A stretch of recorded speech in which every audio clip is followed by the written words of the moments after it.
All right, folks, welcome to our, I guess, second annual, not annual, but second ever SiegeCast. Just say second, Tim. Stop talking. Thank you, all of you for coming. If you want to check out the Discord channel, so redsiege.com/Discord, we're going to have people fielding questions. We're going to have Justin and Corey trying to field some of those or bubble those up for us later. You can also take a look in the chat here and go to webinar. Doesn't usually, not quite as fluid as something like Discord. Plus the Discord gives us sort of longer access to have sort of better discussions in there as well. Obligatory content here related to what we do, pen testing, stuff like that. With that, let me jump into it. I'm going to just introduce both of us. I'm going to go first. My name is Tim Medin. I am the principal consultant here with Red Siege. I teach with Sands, the lead author of the pen test course 560. Also, am one of the instructors for Sec 660 over at Sands, Irons faculty, STI program director, been pen testing for a long time. With me, I have the ever brilliant Mike Saunders. He's the pretty face here at Red Siege. He's been a consultant here for, I guess, just over 2 years now. Anniversary was last month. Been pen testing a long time. Wicked smart, spoken all over the place. What we're gonna do is we're gonna sort of split this up. You're gonna get both of our perspectives on this. We'll go back and forth a little bit throughout. Again, if you've got questions, put them up in the Discord. We'll try to get to those if we can. So, of course, the important piece here, we're talking about access still granted. We don't necessarily have to have that domain admin access, right? As a pen tester, frankly, as a bad guy, right? They don't need that domain admin access. It's a tool, it's not a destination. If you think about the bad guys, their goal is to get inside your organization and steal the data that's important to them. It could be financial information, something they can immediately turn around and use to, quite literally pay for food for their kids, buy a car. They have some of the same boring needs that we do, right? So they're going to have these goals. They only need to accomplish as much as possible technologically to get to that data that helps them get to their goal and, frankly, feed their family. I don't want to humanize them too much, but realistically, that's the life that they live in. Now, sort of contrast that with us as pen testers. We often think about winning, right? We refer to winning as that domain admin, getting to that privileged access. But remember, that's sort of a slight misalignment. Our goal here as pen testers, red teamers, offensive people, is the data, that business process, whatever it might be. So what, of course, are some of those goals? Well, it depends on the adversary, right? It depends on this bad guy. It could be ransomware, right? The big rumors right now are surrounding like Honda and the ransomware on the inside. Their goal isn't immediately to take data. It's to encrypt everything, cause them to pay in a ransomware attack, right? And then immediately turn that into some sort of money that they can use to, frankly, live. It could be intellectual property. Maybe that their goal is to steal something from the organization. Maybe they can resell. Or it could be, nation state, where they're trying to steal some useful information, intelligence. We're seeing, and this is frankly, in my mind, quite dirty, but we're seeing organizations, threat actors out there in the real world that are trying to steal research on COVID, which seems a little bit odd, but it also seems weird that it's not shared. But that's kind of a whole deeper thing, right? Of course, we've got PII and the money and the financials. So those are sort of obvious goals here as well. Again, this is the end goal. The end goal is not for the bad guy to administer your network, right? That domain admin is a tool. That privileged access is a tool. It's not a destination. And if we as pen testers, or if you're contracting with somebody and they as pen testers are looking for simply the technological win, again, it's a misalignment of the goals. That focus on the business needs, the organizational needs, the important data, both from an organizational perspective as well as the data that's important to that threat actor. That has to be our goal, right? We have to focus on that business risk. So if we go back to sort of the traditional penetration testing sort of definition, I mean, our goal as pen testers, as offensive people, pen testers, red teamies, whatever it might be, our goal is to model the tools and techniques of the real world attackers, right? Because we want to find these vulnerabilities, exploit them. Now, in our world as a pen tester, we probably don't want to crash things. We're going to be more careful than maybe the real world adversary. I can't take a production system offline if it's going to have a benefit for me. But of course, a bad guy happily would if it would help them. So there are some constraints here. But the key here is we need to stay within that scope and the rules of engagement and the constraints to find the business risk and the potential impact. You'll notice here that the last piece here is not get to domain admin. It is not to take over the domain controllers. It's to get the business risk and get to that business risk and potential impact, right? And help the organization improve their security practices and wrap those vulnerabilities in such a context, right? So with that, oops, there we go. So now the question is, let's take the domain admin out of the picture. What happens if we can't get there? Right now, in the sort of traditional sense, we might be thinking like, well, I lost. Not necessarily. Right? That data is still there. That privileged access is just a tool to access the data. There are many times are other ways we can access the same data, right? They don't have to get into the vault. The bad guys, the thieves, they don't have to get into the vault to rob a bank. They can just go to a single teller. If we think about it that way, right, we don't need all the money from the bank as the thief. We need enough money to be useful for us. And if we think about that perspective a little bit differently, it changes some of this sort of risk scenario, right? Whereas if we think about the bank vault as that domain admin, that privileged access, we're going to guard that vault differently. But now if we push that forward and we start looking at all the tellers as potential threats, we then end up guarding the bank a little bit differently, right? Is there data laying around that we might be able to find? So with that, I'm going to turn it over to Mike here. He's going to talk through using some of this access and finding some of the data without the privileged access. All right, thanks, Tim. Yeah, so absolutely, we've mentioned several times, we've talked about data because really for most organizations, data is what's important. That's where their livelihood ultimately starts and ends, is that data. So we're focusing on sensitive data, whatever that sensitive data may be.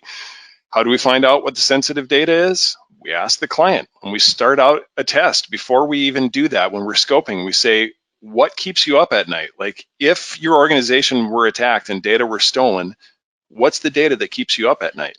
That's what helps inform us on how to do that test so that we have a good understanding of what they're trying to protect when we start out. Because otherwise we go into an organization, we don't necessarily even know what, we think something's really important. They're like, oh yeah, that doesn't matter. Like the goods are over here.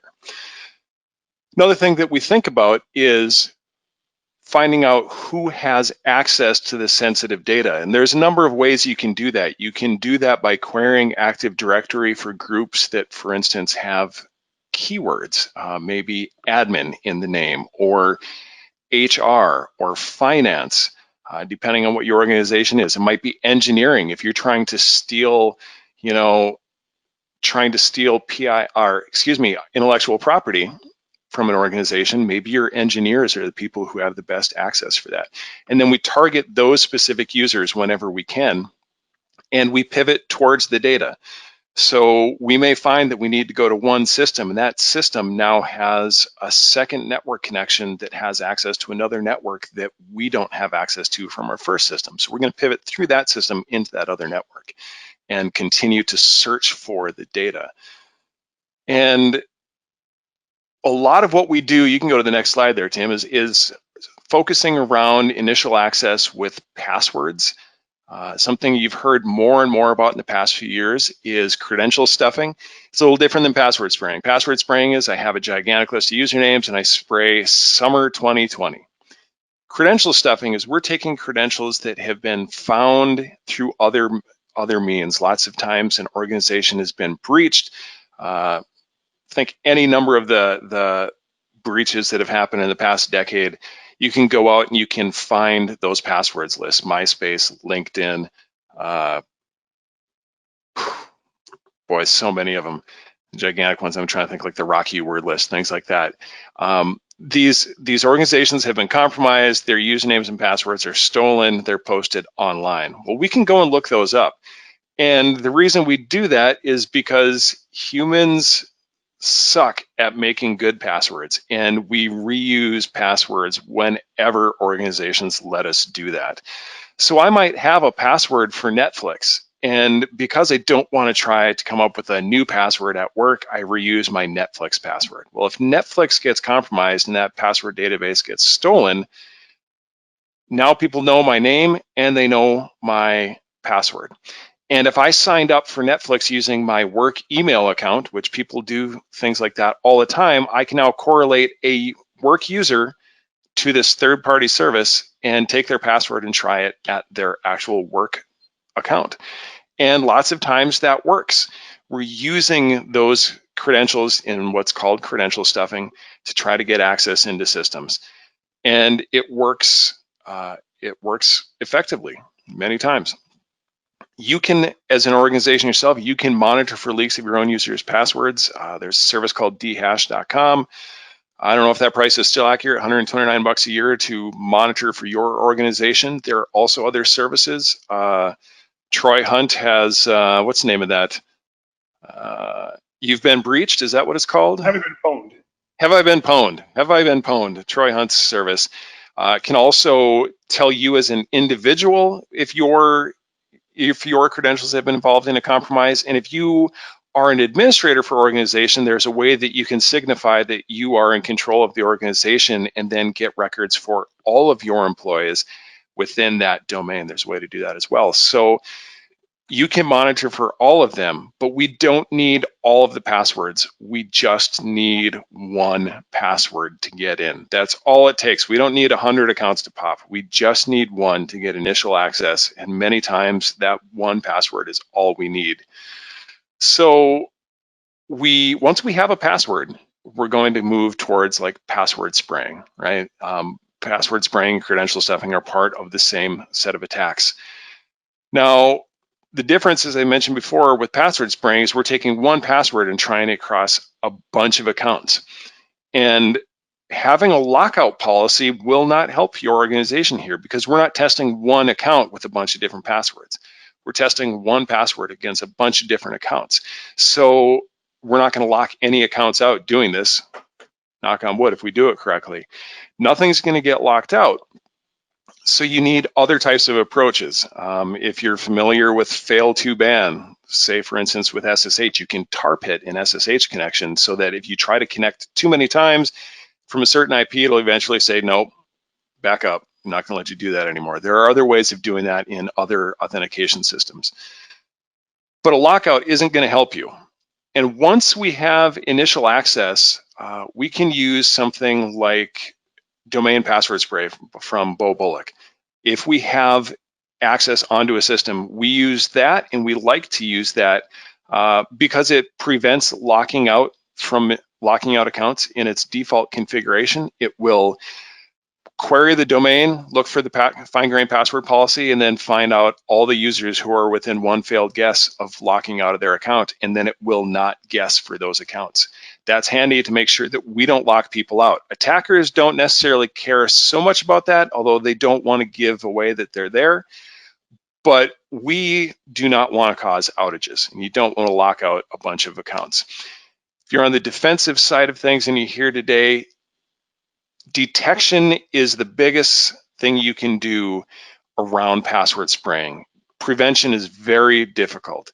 So detection is what you want to do. You're looking for ID 4625, which signifies a logon failure, and you want to have some kind of alert when a certain number of events happen within a certain predefined period of time. And you'll have to do some monitoring within your own organization to find out what that background level of noise is for regular lockouts. Because if you set it too low, people are fat fingering their passwords all the time, and your alerts are going to be going off all the time. If you set that number to way too high, so way too many number of events have to happen, you might not get notified if an actual event is happening. So this next slide is a screenshot. It's actually between Tim and someone else that he was with on an engagement. But you can read it there, but the summary is that he did a password spray, and he did fall 2017 on an external VPN, single factor, no MFA, ended up getting a successful connection. Once he had a successful connection into the environment, Kerberoasted and pulled a bunch of user tickets. And the thing is, it only took one password. That's the beauty of password spraying. If we can do our OSINT and get usernames, and if your organization has predictable usernames, say first initial, last name. I wrote a blog article a while back about doing that password spraying against various services. And the first part is building a username. And you can build a list from census data to start out. If you just took the first initial and the 1,000 most common last names from census data, you have 26,000 possible usernames that you can spray against in an organization. And right there is a good base to start with. And season and year still works. It's worked for a long time, and it's still going to work for a long time. It's the gift that keeps on giving. And one thing we really like to do, especially with remote, but also internally, once we have that one account and we have access to the network, the first thing I'm going to do is I'm going to Kerberoast, and I'm going to pull all those tickets so I can start password cracking.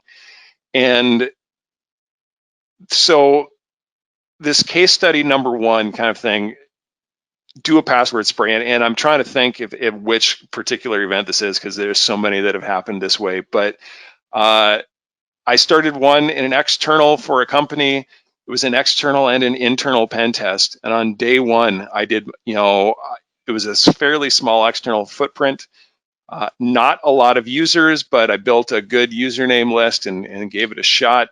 Single factor VPN, password sprayed, got into the VPN, and from that point was able to join the domain, Kerberoast, access data on data file shares, access SharePoint, which is something very often contains sensitive data. And once we have credentials, we can get into SharePoint. We didn't have to escalate. So even if we Kerberoasted and we didn't get any type of domain admin accounts that we could crack passwords for, and we didn't get any access to any SQL servers or anything like that, if I can get access to SharePoint, I'm very likely going to get access to data. And in this particular case study, accessing PII, personally identifiable information that's living on a SharePoint server, starting just from a password spray and a bad password.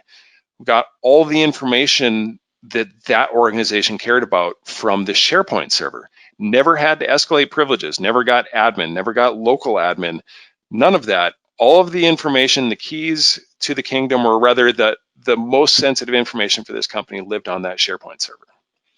So with that, I'm going to turn it over to Tim, because he's going to talk about Kerberoasting, because he knows a little bit about that. Yeah, I just want to hit on one point here that a nuance that Mike said that's critical and important.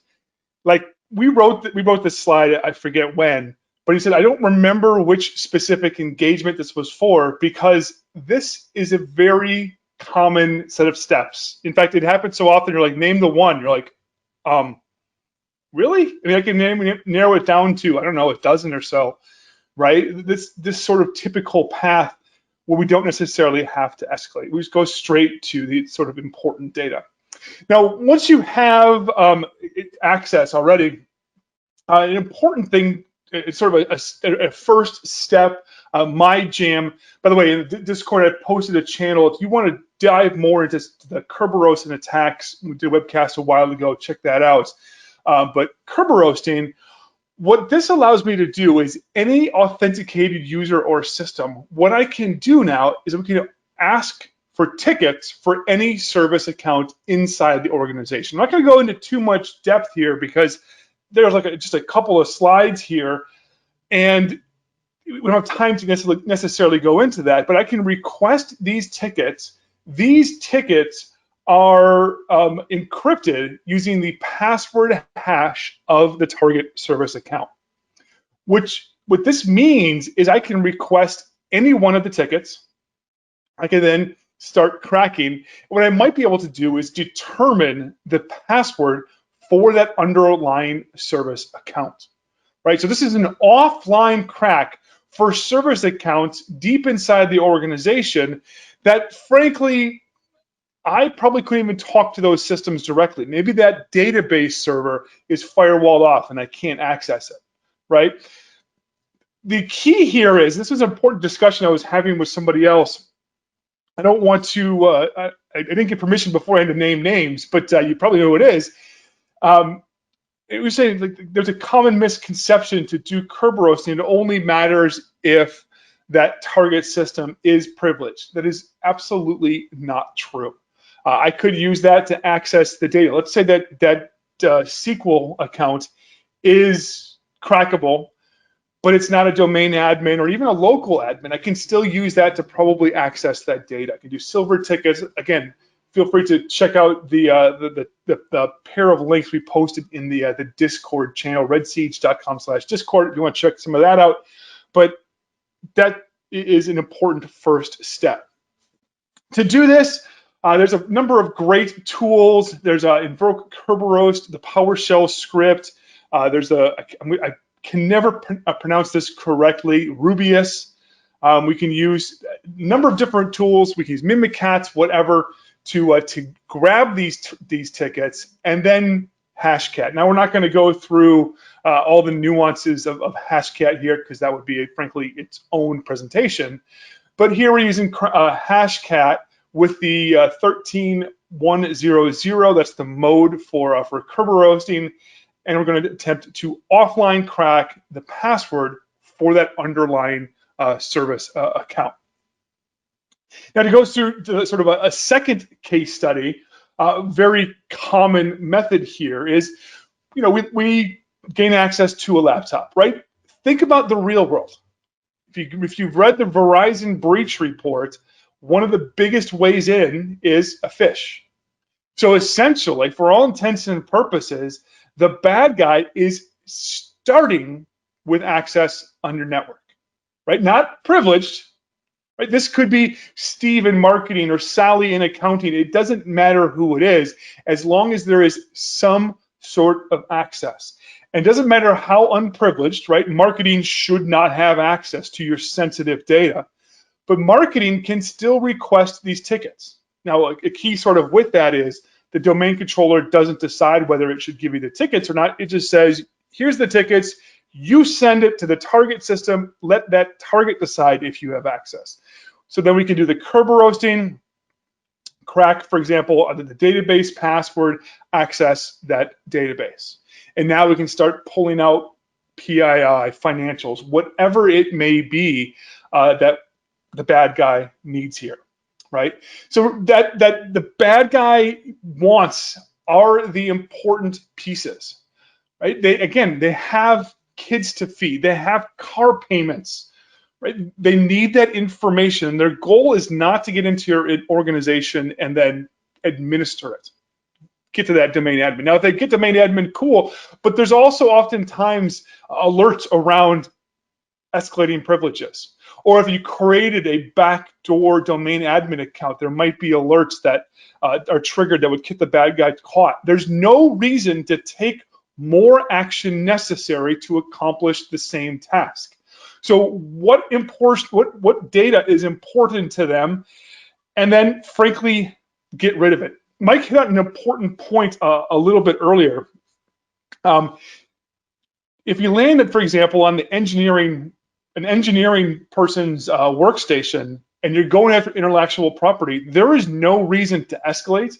There's exactly no reason to pivot because the data is right there. In fact, escalation or pivoting might get the bad guy caught, or frankly, us as the penetration tester.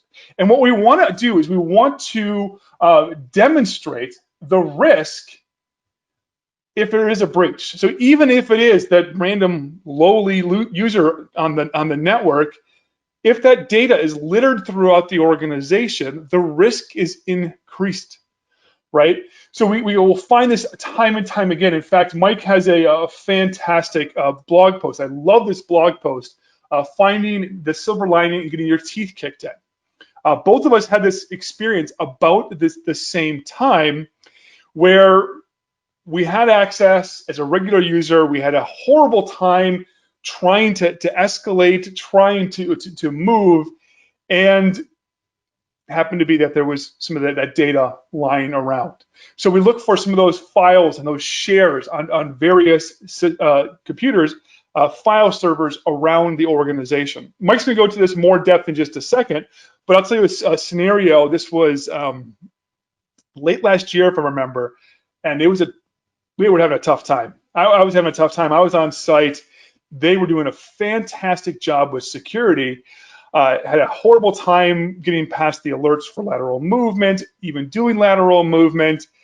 And then I just took a step back. I went for a walk, came back inside. I'm like, you know what? Let's just look for the data. Let's look for the important pieces. Now, this was a financial organization where they had very wealthy investors. And in my case, there were end users. The way that they were sharing data is they would open up file shares. And I found bank accounts and routing numbers all over the organization with, balances that are significantly larger than I'll probably see in my lifetime, right? These massive numbers. And from the attacker's perspective, they don't need all of it. They just need one of those giant accounts to live quite well. So with that, I'm going to turn it over to Mike. All right, thanks, Tim. So talking about searching file shares, it is decidedly low tech and on the face value, not really sexy.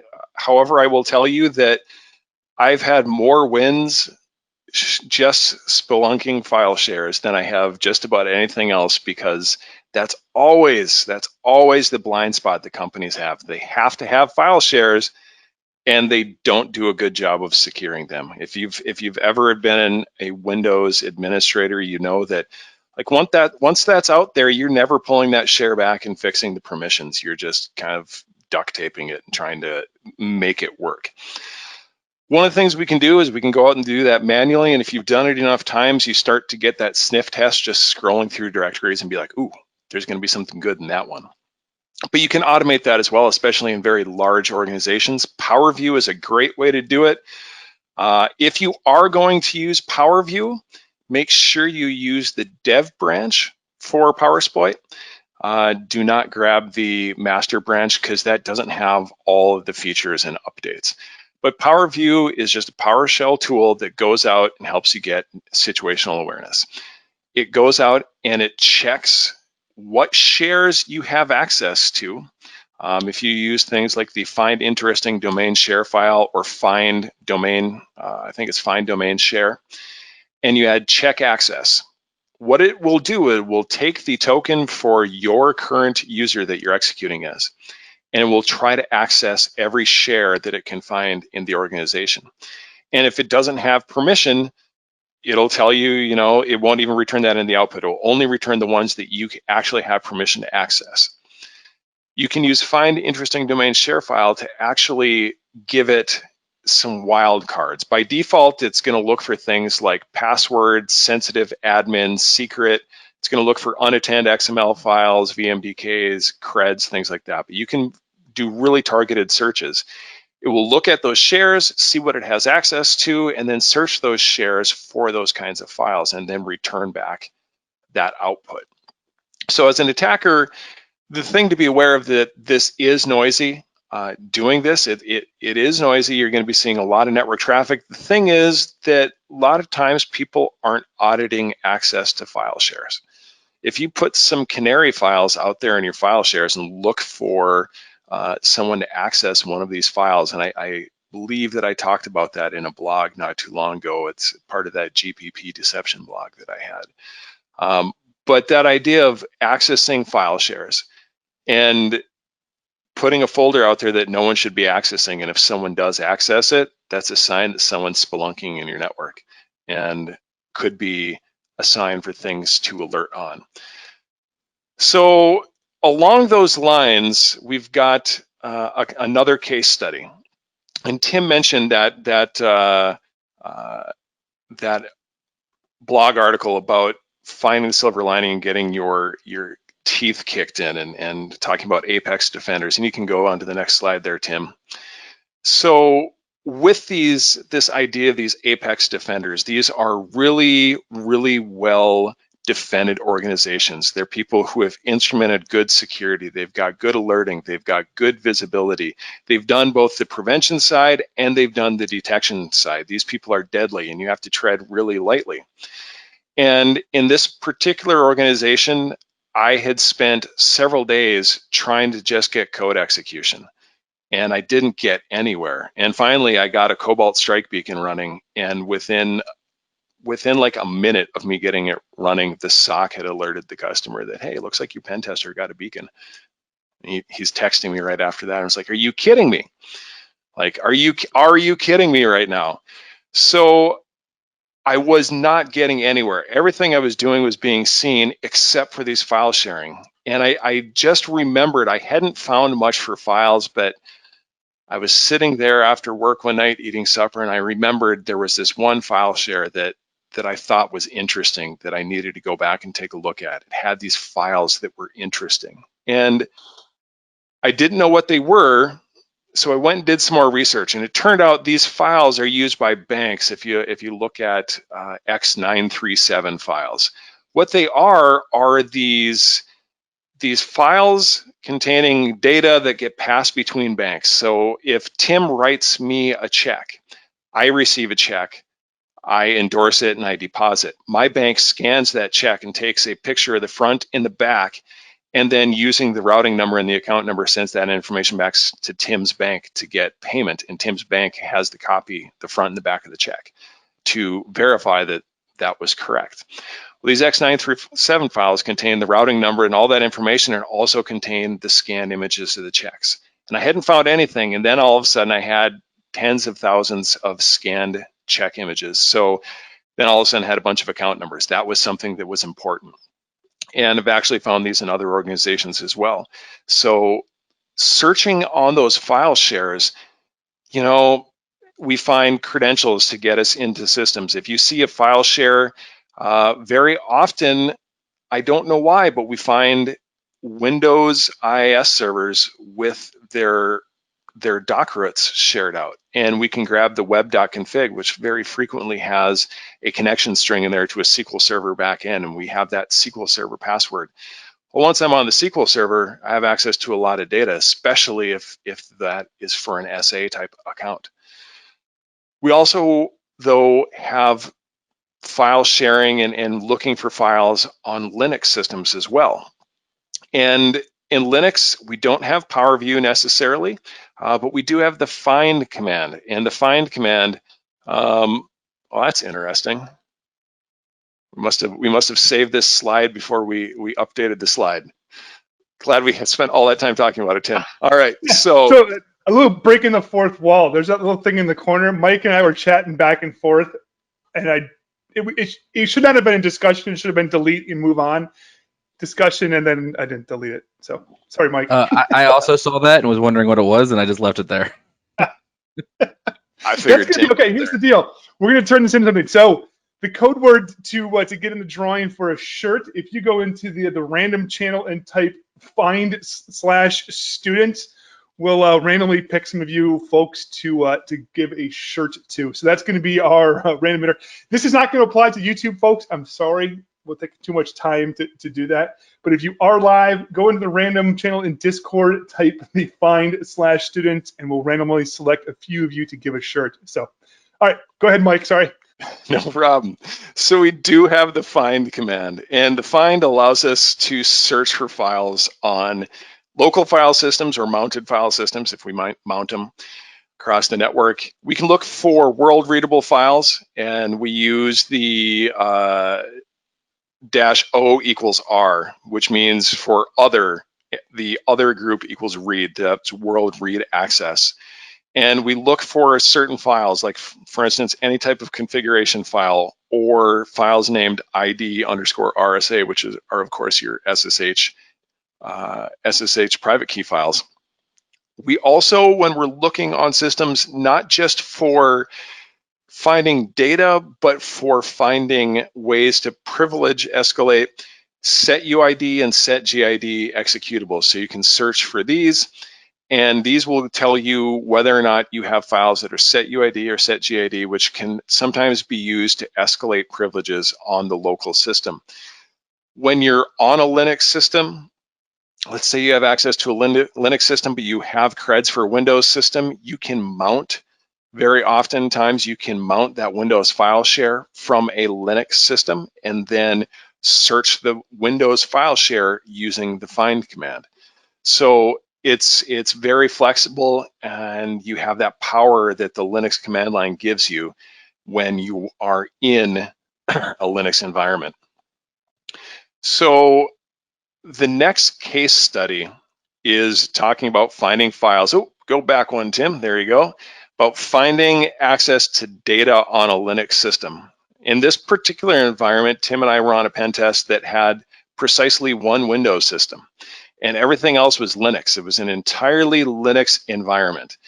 And I happened to gain access. I got shell on a Linux system through basically a default password in a NoSQL type database web configuration utility.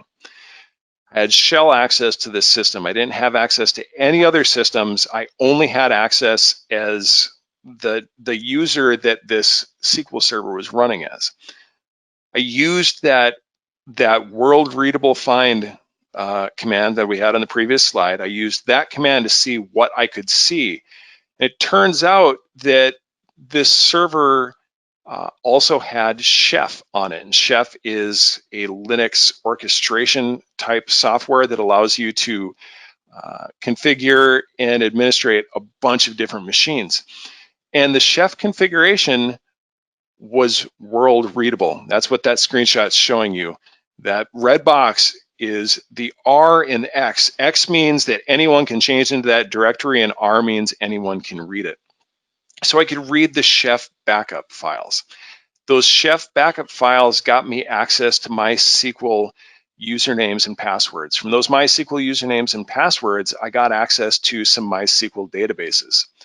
And with those MySQL databases, I found incredibly large amounts of data. This particular one, I would connect to it and it would just hang, and I couldn't figure out why. Well, I finally realized that by default, MySQL tries to cache all the table names. And so it was trying to cache the table names. I had to turn that off. And when I connected, I found that this one table alone had over 800,000 rows of data.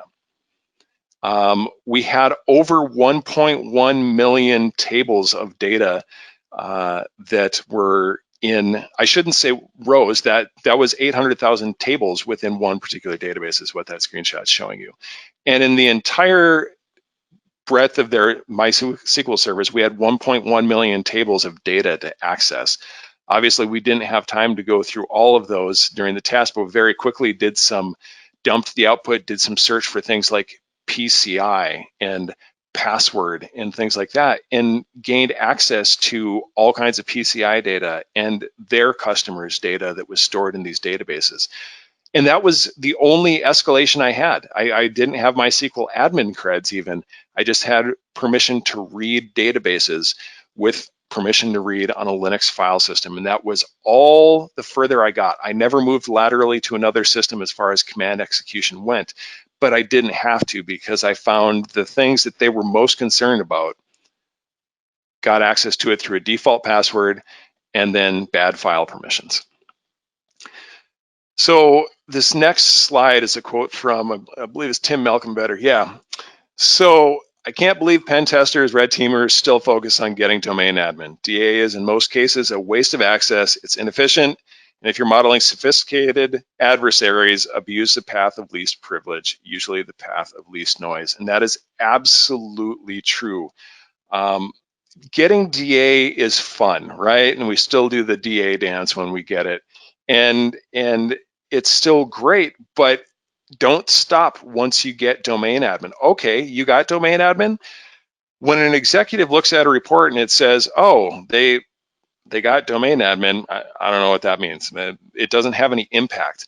But if you can show the executive, hey, here's your social security number, redacted, of course, in a report, or hey, here's all of your customers' social security numbers and credit card information. Why are you storing that credit card information? But if that information happened to be there, that demonstrates impact. Saying we got domain admin didn't get us anywhere. But if we got domain admin, we should very easily be able to pivot into other systems and use that domain admin access to pivot towards that data. I'm going to turn it back over to Tim. He's going to talk about another way of demonstrating impact. You're on mute, Tim. I am on mute. This is my day. Screw up the slides, screw up the audio. Very similarly, Jeff McJunkin, good friend of mine, very talented a pen tester, attacker, offensive person. Very similarly to what Tim Malcolm-Better was saying, but kind of in a more practical sense in a way, was he described that getting domain admin is sort of like using cross-site scripting with the script alert. It shows you have access, but show me the impact. What is the actual impact? Yes, you can administer my network. Cool. Can you get to the data? Right? Don't forget the key here is that business risk. Right? So very, very, very important here. So with that, I'd like to thank Mike for joining me on this webcast. I enjoyed it. We're going to take some questions. By the way, the slides and the recording will be available here at some point. I think Justin's going to pop in and chuck some questions our way. Yes, I am. He is Red Siege, according to the video sling here. The Red Siege. If I had a shirt, it would be good. So I'm going to go backwards. I hope I don't butcher anybody's names, but Jay Sarkeesian, has anyone ever had that issue where you attempt to Kerberoast but get no entries found returned? Yeah, I mean, that'll happen sometimes. If they haven't configured some of those services to do it, there's probably some that are, like some of the machines will do that themselves, but you don't care about those because realistically, machine account passwords are not crackable. So yes, it does happen sometimes. It just depends on some of the configuration, but by and large, you will find some. All right, Crassus today said, do you guys know any places where you can practice Kerberoasting? No, but it's not terrible to sort of build your own lab. So you can go to Microsoft, download the evals for Windows Server, for example, build your own lab, set up the SPNs. It's cool because it will give you the sort of admin side on how to set some of those pieces up, and then use the tools to pull some of that back yourself. I don't know, are there some hack in the box? This might be a Mike and Corey question. Are there any of the hack the box challenges where you can do some of this? I think most of it's just build your own lab and test. Someone mentioned in the chat about a hack the box machine, maybe active. I'm not sure. Yeah, it looks back here. It looks like possibly active is the hack the box machine that does that. And someone also posted a link in the chat to Detection Lab, which is a set of Vagrant and Packer scripts to build a lab environment for doing various kinds of detection. Nice. All right, D. Medin says, with file shares, have you guys found a good, efficient way of searching file content for files on massive file shares? I mean, those just take time. It just takes time to search it. I mean, we can use those same sorts of tools, but it's going to just take time to sort of churn and burn. If you can, run it directly on that system and search it sort of yourself. It'll be significantly faster, less data transfer across the network, and just quicker all-around performance. By the way, that D Medin there, that is the only other Medin I've met that I'm not related to, which was creepy when he came to the table at Wildwest Hacking Fest. I thought I was being social engineered. I still think I may be. It may be the most elaborate con to get a shirt. We got one from the GoToWebinar. It was not named. It was just from Web. It says, how do we keep useful tickets and credentials artifacts from remaining on the machine? Or is it a matter of changing the password frequently with PAM or MFA? Well, so in this case, it's not where the tickets are sitting there. You're requesting the tickets yourself, so they will always be fresh. And there's also additional tools where I can request the tickets on a non-domain joined computer or within the user session and such. So it's not like I'm finding tickets laying around that I'm reusing. That's sort of a different piece.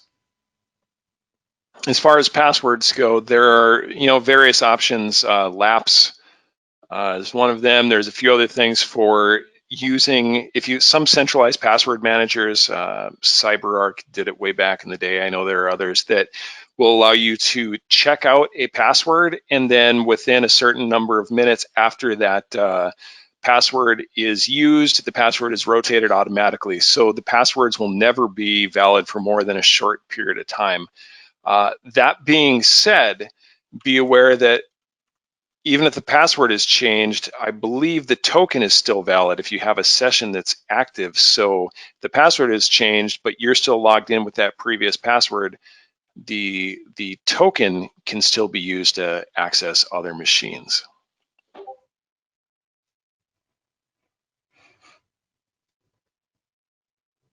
And that, unless I'm missing... One more just came in. How much data do you steal to improve impact to the client? This is an important piece, and the answer is I want as little information of their sensitive information on my computer as possible. Sometimes it accidentally happens, but I never take it. And the reason is, if I'm taking data, for example, out of PCI environment, now in a way I am a breach, right? Medical facilities, I am not a doctor. I am not in charge of the care of any of those patients. If I take their medical information back to my system, technically I'm a breach. I can't lose data that I don't have. So I don't want client data on my system because then I can't lose it. So I'll take screenshots, immediately redact them to limit some of the potential impact there. Yeah, another thing we do, for instance, with a web app type of thing, or even if it's local and we have access to a SQL server, is rather than selecting all the rows that have SQL, have, say, for instance, some social security numbers in it, I will select the top 1 or top 5 rows, something just to give me a little bit to verify that there's actually data in there. And then I do a select count rather than select the data. So I can show a screenshot that says, here's 1 row of data that contains a social security number, and here's a screenshot that says you have 100,000 social security numbers in that table. That way, we don't have all that data. We proved that it's there, and then we just take a count of the amount of data that's in that database. Yeah, sort of related to that, I was at a presentation a while ago, and kind of a junior person was up there, very, very sharp, but he's like, I grab all of the data. He kept going on and on and on about how he's grabbing all their data and using that to sort of shame them. And I'm like, I raised my hand. I'm like, you're a liability. Like don't do that. He went on and on and on, and I get sort of escalated. Like, look, you are a breach. You are not authorized to have that in your system. Technically, you're a breach. And it was a sort of an interesting discussion there. You can demonstrate impact. And I see this too. People say, well, I'm not demonstrating the impact unless I have it. No. If people can't read the literal next step because I have portions of it, or if I have the count on my screen, if that doesn't demonstrate access, why would it be any different if I grab the whole thing? So just don't put yourself in that position. You don't want to be the liability. You don't want to be the risk. Again, I can't lose data I don't have, and I don't want client data. These guys, Mike and Corey, give me crap all the time because I'm deleting stuff from deleting client stuff from an internal repository, like sometimes too soon, because I just don't want to have it. Along those lines, when I am pulling data that I need to prove access, like sometimes, for instance, let's say you're doing a Cobalt Strike, type of assessment. So all your operations through a beacon, a lot of times you have to download files to see what's in the files. It's the easiest way to do it. So you download these files. Those files are going to a VM. I'm inspecting them on a VM, and when that assessment is done, I blow up that VM, and I have a new VM for every customer assessment. That way, it's not on my base machine. I don't have to worry about those artifacts sitting around on disk. I blow away the VM after every assessment. I pull down the very minimal amount that I have to, and then when I'm done, nuke it so that if something ever happened to my machine, I am not the breach for my customer.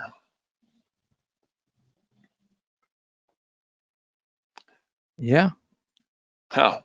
Jay Sarkeesian, what's your go-to method for getting your initial domain foothold? Season year exclamation point. Password 1 or welcome 123. Yeah, the passwords are, yeah, I love those. They're the gift that keep on giving. Organizations are getting really good at, they're getting a lot better at patching the things that are really critical. We don't find eternal blue very often on networks. We don't find remotely exploitable types of vulnerabilities that we can get a shell on a system very often. It's mostly credential abuse is what we end up doing.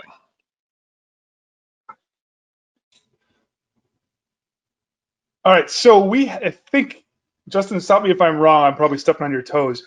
Now, shipping is a pain in the butt internationally. I'm sorry, but the shipping, we've got, these non-small containers, and then we'll put some extra swag in the bags too. But shipping abroad is just a giant pain with the cost and the customs forms and such. So I apologize if we randomly selected anybody that's outside of the country. But I think we have the 5 names. Did you randomly select a couple? I've been actually inboxing people trying to find someone who's in the U.S. But I'll say he's a winner. But I think we should just keep going. Okay. Because we have from the random, we have Cactus. He was pulled, but I know Cactus is UK, so that's going to be a little harder. We have what does it say? It is something. What I wrote it down. Kirby something Llama. Right. My bad. Let's. Yeah. That's because everyone's out of the country. We have a lot of out of country. So what's going to happen, I think we should do is let me inbox 5 people randomly, and you are going to be the winners. Because I don't want you all to be like, I'm from the U.S. and I'm not from the U.S. And we just go back and forth and back and forth.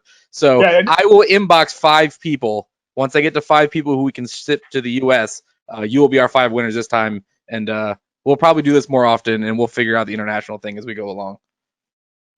Sounds good. Well, thank you all for coming. Thank you, Mike, for presenting, and then Corey and Justin for helping out here as well.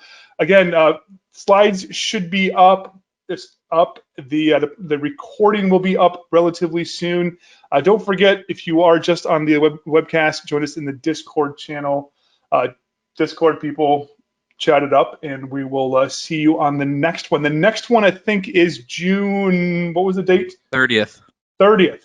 Yes. So June 30th, I have a webcast. Do you remember what it was? It was your. We're going to change the name, but it's essentially about purpling yourself. Don't be. Yeah. So if your blue team folks want to get more purple and use that, frankly, to justify, what you're doing with security, you get to play with the tools, kind of a win-win scenario there. So anyways, thank you all, and I wish you the best and enjoy the rest of your day. Thanks, everybody. Thanks, everyone. Thanks, guys. Gotta remember the button to stop. Wait, no, Tim, you have the thing now. You have to stop it. Under sharing at the top. Sharing. Oh no, I can do it right now. All right, here it is right here. All right, guys. See you later.